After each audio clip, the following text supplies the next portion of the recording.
This story was written by Kim Lindgren.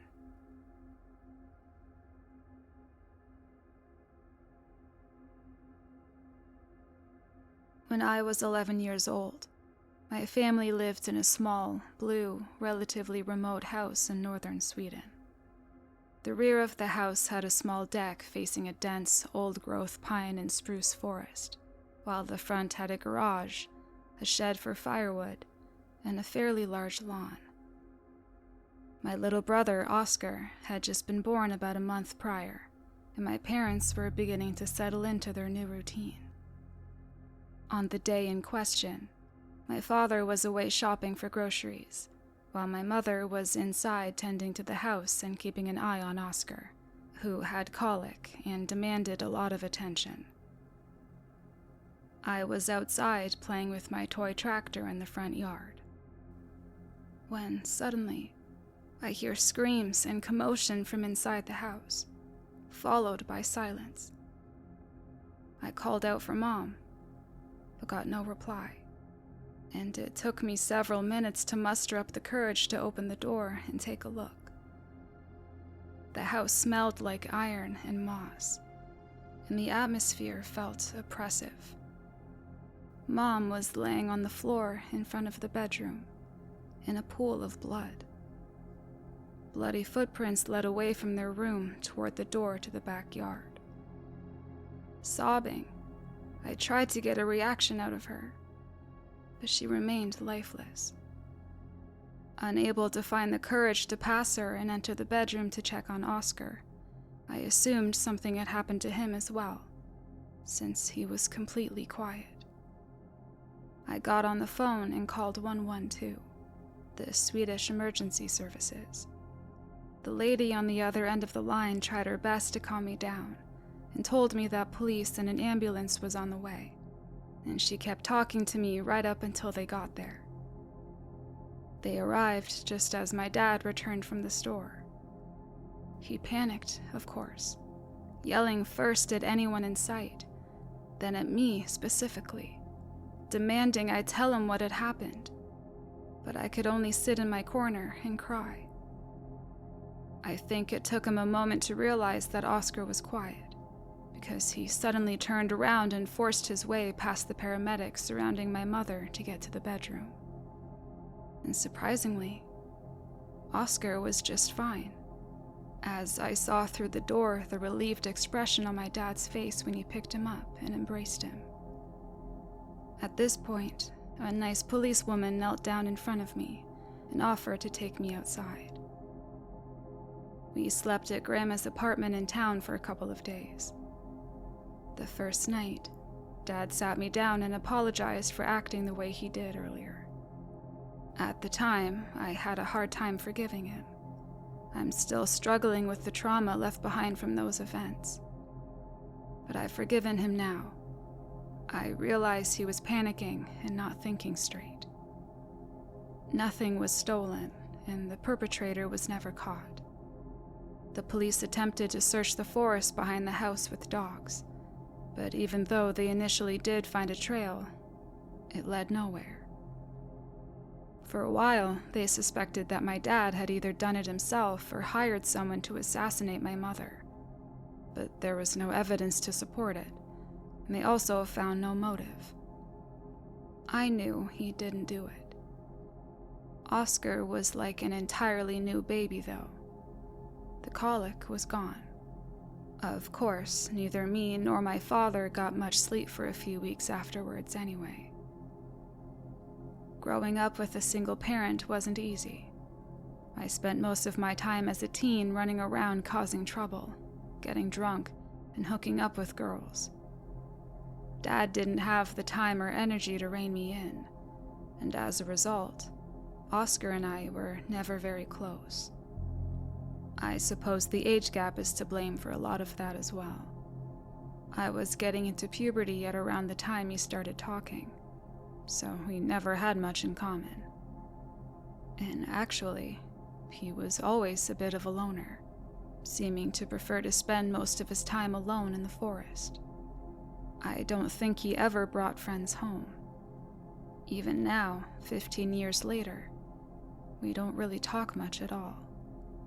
And not to be unkind or anything, but he's got some pretty distinctively non-flattering features, with a large nose that seems especially prone to acne, black, wild hair, protruding eyebrows, strangely large eyes, a somewhat hunched back, and an odd gait. Still, he never suffered from bullying, since he has a lousy temper and is freakishly strong, even for a 15-year-old. No one dares pick on him. My dog, a 4-year-old Alaskan Malamute named Teddy, has always been wary around him. I prefer to live life day by day, not tying myself down with too many obligations. However, 10 months ago, my girlfriend Hannah announced that she was pregnant. We certainly hadn't planned to have kids just yet. We'd only been seeing each other for about a month. She wanted to keep it, and I wanted to do right by her. And besides, I liked her quite a bit already. I've always been the practical type, and have been working as a car mechanic ever since finishing school, rather than pursuing higher education. Hannah was 2 years older than me, had just finished nursing school, and had already been offered a number of jobs, so our economical situation was pretty bright. I was still living at home, and raising a child in Hannah's one-bedroom apartment didn't seem ideal, so we started looking for a house. And as luck would have it, a nice, relatively well-kept house from the 1970s, and within our budget, was for sale in the neighboring village. It was fairly typical for the region: 2 stories, red facade, white corners, and included 30 hectares of pretty dense forest in direct connection to the yard. It was decently secluded without being in the middle of absolutely nowhere.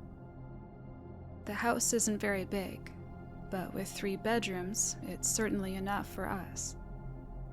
We won the bidding, and moved in just 2 short months later. Preparations for having the baby went smoothly. Our relationship hit a few bumps along the road after moving in together, but we settled in.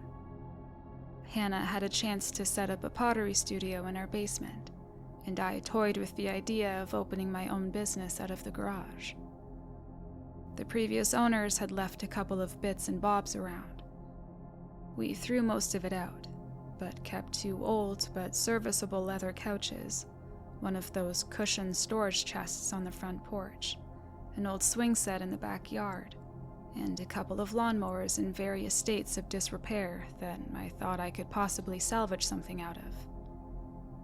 We got the house pretty much in the middle of summer, and Hannah discovered her love of gardening. All in all, we found it surprisingly easy to live together so suddenly, and pretty soon, we both realized that this wouldn't just be a convenient arrangement for our unborn child. A deep connection grew between us. The birth itself was pretty dramatic, though. Hannah started going into labor in week 30 and had to be admitted to the hospital for medical intervention. They managed to delay the delivery for 6 more weeks, but Hannah was under near constant supervision. When our son, William, decided to make his entry into the world, the delivery was so quick it caused serious hemorrhaging. But luckily, the medical team was already on alert, and they managed to stabilize her. It did mean another week at the hospital, though. William, although somewhat premature, was a healthy baby, and he stayed with Hannah. I took out my parental leave and spent most of my days in the hospital with them. Hannah was discharged on the 30th of December, and we got to go home to our house and feel like a family. Hannah jokingly said that I shouldn't feel bad for what she'd gone through. William was the real victim for being born so close to Christmas Eve. We couldn't keep the hordes of relatives away for long. They arranged a potluck and arrived all at once just a few days later to congratulate us and meet William for the first time. All of Hannah's and my siblings, parents, grandparents, and even a couple of aunts and uncles showed up with enough food. It would be enough to host another 2 parties of the same size. But I suppose that was part of their plan. The house was packed. And Oscar seemed especially fond of the thought of being an uncle all of a sudden. He was never far away from William. He tried holding him for a while, and seemed to really enjoy the whole thing. And I was glad for him. It wasn't often I saw him come out of his shell like this. They didn't stay very long, and we rounded off the day by frantically trying to figure out where to put all the leftovers. That night, I was woken up by Teddy whining and tugging at my sheets. At first, I assumed he needed to go outside, but when I got out of bed, he dashed downstairs and darted between the back door and all the windows facing that direction, as if he'd seen something. I got an uneasy feeling. It was completely dark outside, so I couldn't see what it was. We're used to wildlife roaming, and so is Teddy. He doesn't usually get worked up like this. I tried cupping my hands into makeshift binoculars and pushing them up against the glass to try to make something out, but it was no use. I made sure both doors were locked. At this point, Teddy was running to the windows at the front of the house, barking at whatever was outside. I could hear William crying upstairs, woken up by the noise, followed by creaking floorboards as Hannah got up to tend to him.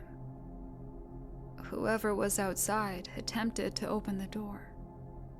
The sight of my dead mother flashed in my mind, and I had to push it aside as I turned on the porch lights and rushed to the living room window. Still nothing, but I could see plenty of tracks in the snow. Teddy seemed to calm down, probably hearing that whatever it was had been scared off. I double-checked that the doors were truly locked, and luckily, all of our windows are far enough off the ground that they're difficult to get to without a ladder. Hannah came down the stairs, cradling William in her arms, asking what was going on. I told her someone had just tried to break in, but was scared off when I turned the lights on. She asked if I was serious, concern written all over her face. Both of our cars were in the driveway. Who in their right mind would try to break in when we're clearly home? I asked myself. We called the police, but they didn't show up until morning. From the tracks, it was clear that something large had been moving around the house, but there was no evidence of foul play.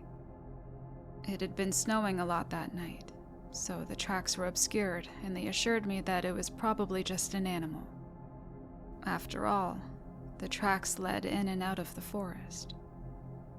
However, I was certain that I'd seen and heard the door handle move and someone tugging at the door.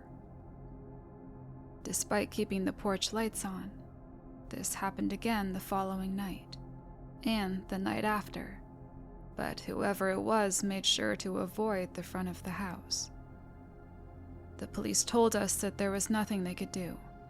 Nothing had been stolen, and there had been no visible attempts at forced entry. They had nothing to go by. I was paranoid, of course, terrified that what happened to my mother would happen again. And Hannah was equally freaked out, but unlike me, had the clarity of mind to make an excellent suggestion.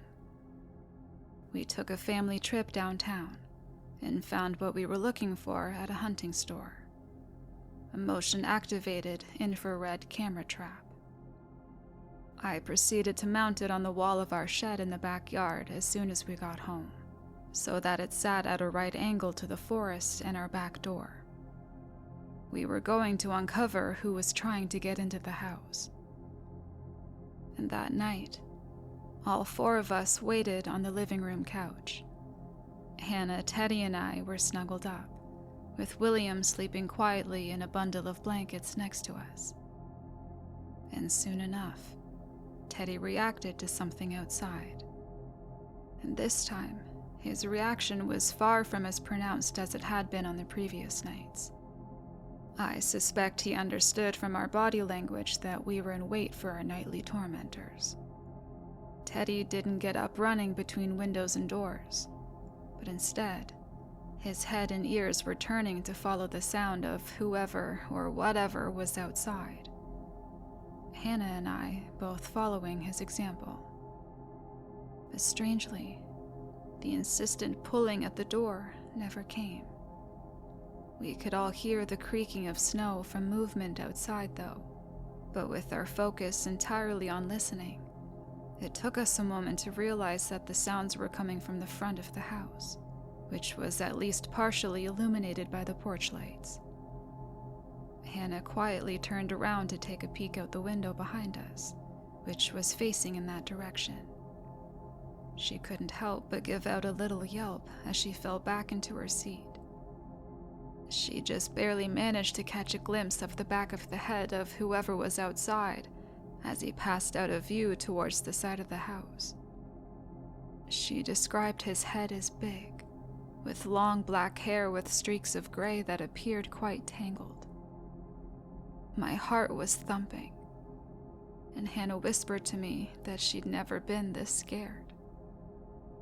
I had, and I couldn't get the image of my dead mother out of my head. But eventually, things appeared to settle down, and Hannah brought William with her upstairs to the bedroom, and Teddy got up and followed. I couldn't even think of sleeping, so I stayed up with the TV on low volume for the rest of the night, reruns of bad sitcoms keeping me company. I wasted no time the following morning. As soon as it was bright enough outside, I put my shoes on and got out the front door to retrieve the SD card from the camera trap.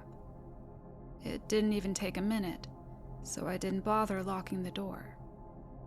As I came back in, my heart was fluttering with a mix of anticipation and fear, to the extent that I had to use both hands to insert the SD card into the little slot on the side of my laptop. The footage showed two figures, one larger and one smaller, emerging from the forest.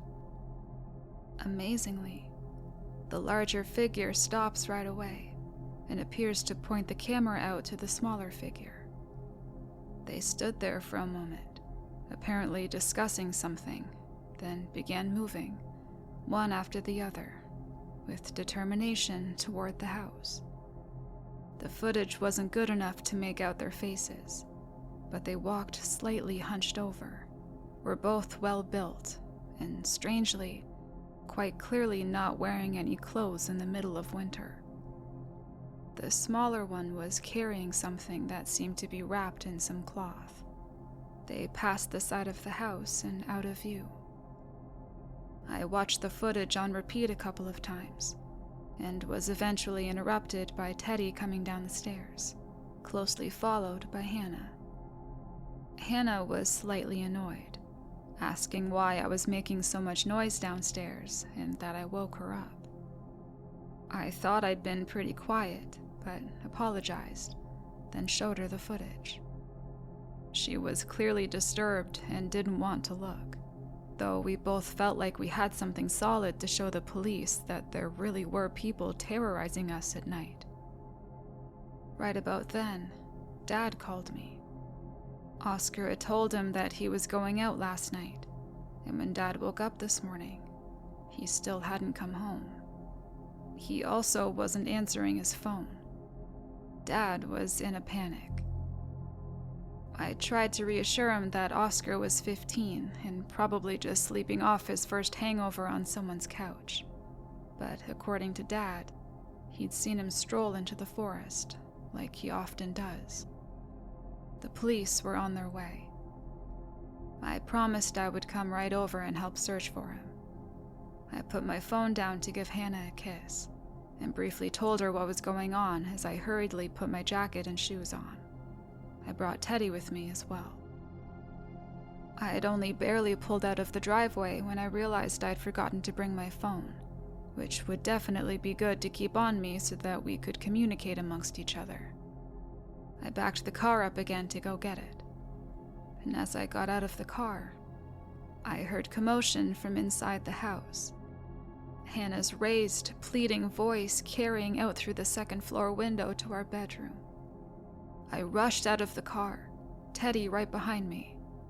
And in fact, Teddy turned out to be much faster than me, squeezing in through the crack of the door as soon as I got it unlocked, and bolting up the stairs.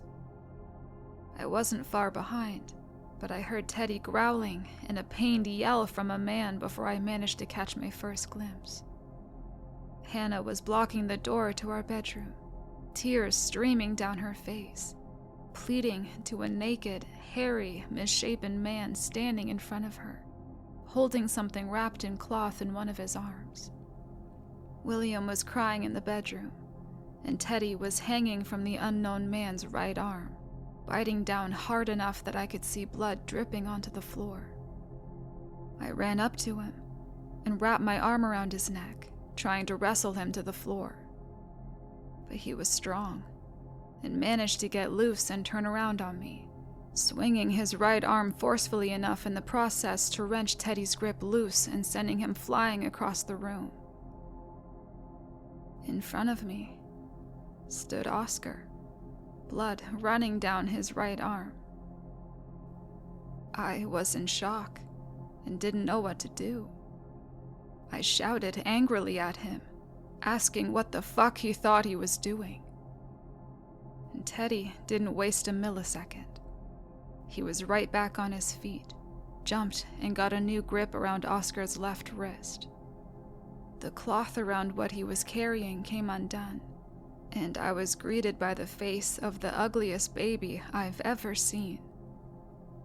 Oscar grinned at me and told me he thought it was time our sons got to know each other.